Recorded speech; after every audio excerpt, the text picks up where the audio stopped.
cellule de crise mise en place à l'aéroport de Roissy, où un Airbus A320 a donc décollé hier soir à destination du Caire. Un avion qui a disparu des écrans radars peu avant 3 heures du matin. Il venait d'entrer dans l'espace aérien égyptien.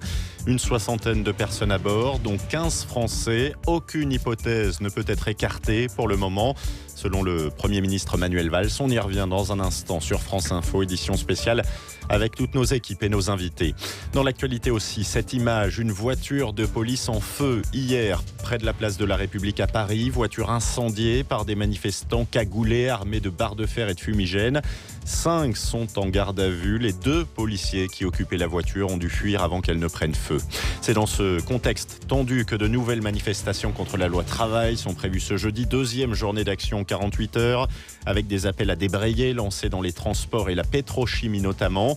Des perturbations encore ce matin sur le trafic des trains. Environ 2 TGV sur 3 en circulation et 1 TER sur 2 en moyenne. Mouvement des cheminots et nouveau blocage des chauffeurs routiers dans plusieurs départements.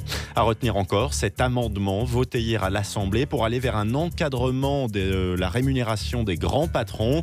Il prévoit de donner plus de poids aux assemblées générales d'actionnaires contre les conseils d'administration.